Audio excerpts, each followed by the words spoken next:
Katie Vasquez. Thanksgiving is over, but for thousands of homeless people in New York City, the need remains. The fight for food now made worse by the holiday weekend as food pantries work with depleted stock. Luckily for Community Help in Park Slope, or CHIPS, one Catholic church is lending a helping hand. Dozens of staff hard at work, hoping to feed hundreds of hungry people after Thanksgiving weekend. We serve over 400 people per day, and we do hot lunches and we give them a sandwich because we're closed for dinners. Community Help in Park Slope, or CHIPS, has been feeding the homeless for 50 years, but they say this time is always the hardest. Coming back from a long weekend after Thanksgiving, it's always a little bit intense on that first Monday, where we're always in need of extra sandwiches. Fortunately, they have some extra helping hands from Carroll Gardens. This one needs cheese. St. Mary Star of the Sea Church has been packing lunches for the pantry since last June. Parishioners pouring their love into each of the 300 turkey, ham, or sunflower butter and jelly sandwiches. We shouldn't take that kind of cold attitude of they should just be grateful that there's anything. No, we should serve them the way we would serve family, and I think for us that's how we see, Jesus in this. Every 2 weeks, they gather in the parish hall to help the less fortunate. At the end, I think it made me feel good about it because I'm like, oh, at least I'm doing a good deed back. Chopping, making. But the good deed is also giving the parishioners a priceless gift for the Christmas season, spending more time with their spiritual family. We see people every Sunday, but we don't really get a chance to interact with them. So here you really get a chance to kind of figure out where people are from, what their background is, how long they've been a parishioner. If you would also like to help CHIPS, just go to their website, chipsonline.org, to donate or become a volunteer. The Diocese of Brooklyn is home to many people from all walks of life, and leading them in faith is the Bishop of Brooklyn, Robert Brennan. Recently, Bishop Brennan was chosen to lead another major group, the U.S. Conference of Catholic Bishops Committee on Cultural Diversity. Following the vote at the fall meeting in Baltimore, Currents News' Christine Persichetti caught up with Bishop Brennan to talk about the new position.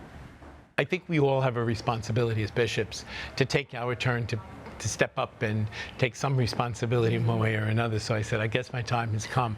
The other thing, though, I thought maybe I'm not exactly the fit of the typical cultural diversity. And so Bishop Masser and we had an expression between us. We were talking about filling out the slate.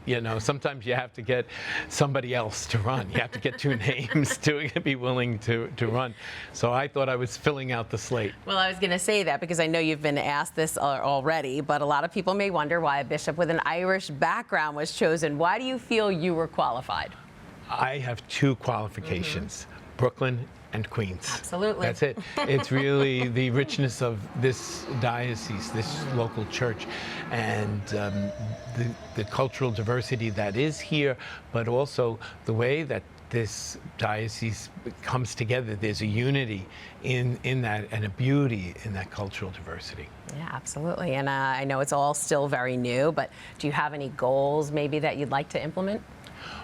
Well, the position is chair-elect, so that I have a year before I take up the chair, and during that time I'll do a lot of learning. Okay. It'll be to absorb and to see. The mandate of the committee is really to bring the richness, but also the needs regarding cultural diversity to all the different lives in terms of the other committees, in terms of the work that we do as the church. I think my experience here, I would say two things I would be concerned about. One is when we talk about cultural diversity, we also want to look at the next generation. Whenever I say Mass in Spanish, for example, I always say something at the end of Mass to the young people in English. Because they're coming to Mass in the culture that is theirs. That's right. Exactly how they learn to pray, and it's a beautiful thing. But most of them speak English more than Spanish. Right. And so what we want to do is we want to hold on to that generation. That was Brooklyn Bishop Robert Brennan. We congratulate him on his appointment, along with Auxiliary Bishop James Massa, who was named Chairman-elect of the USCCB's Committee on Doctrine. Turning now to some sad news, FDNY chaplain Monsignor John Delendick has passed away. Monsignor Delendick died early Thursday after a long battle with 9/11 related cancer. The FDNY chaplain was a pillar in the community following the attacks, helping the members of the department in their grief and always attending funerals, memorials, and graduations and promotions. Many from the FDNY are mourning Monsignor Delendick, including Commissioner Laura Kavanaugh, who said in a statement, "He was always quick with a joke and a kind word and had a way of making everyone feel special. He was beloved, and we are heartbroken over his passing." Wake services for Monsignor Delendick will be held at the Shrine Church of St. Jude in Canarsie on Wednesday from 2 to 4 and 7 to 9, and Thursday, November 30th from 2 to 6. Directly following that will be a vigil mass at 7 p.m. at the Shrine Church. His funeral mass will be on Friday, December 1st at 11 a.m. at the Co-Cathedral of St. Joseph in Prospect Heights, Brooklyn. Bishop Brennan will be the main celebrant. Pope Francis appears to be on the mend after suffering from the flu over the weekend. The Vatican says the Holy Father is in good and stable condition following some lung inflammation. The Pope postponed several commitments and did not preside over the Sunday Angelus because of, quote, breathing difficulties. The Holy Father did go to Gemelli's hospital where they ruled out pneumonia and gave him a round of antibiotics. The Pope is still scheduled to hold his weekly general audience this Wednesday and go to his scheduled trip to Dubai. Finally, tonight, it's beginning to look a lot like Christmas at the Vatican. The Holy See's holiday tree has arrived at St. Peter's Square. This year's more than 90-foot-tall fir comes from a town in northwest Italy. In less than 2 weeks, it will be lit up at the inauguration of the nativity scene, and it's the gift that keeps on giving. After Christmas is done, the wood from the tree will be used to make toys for children.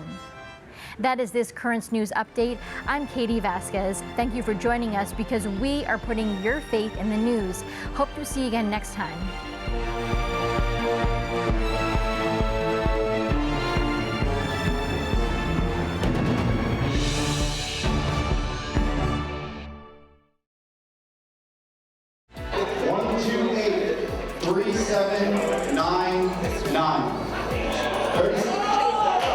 He's the parishioner who everyone can count on to get things done at Our Lady of Angels in Bay Ridge. He is a pastor's dream come true. How Harry D'Onofrio makes up the pulse of the parish, Wednesday on Currents News.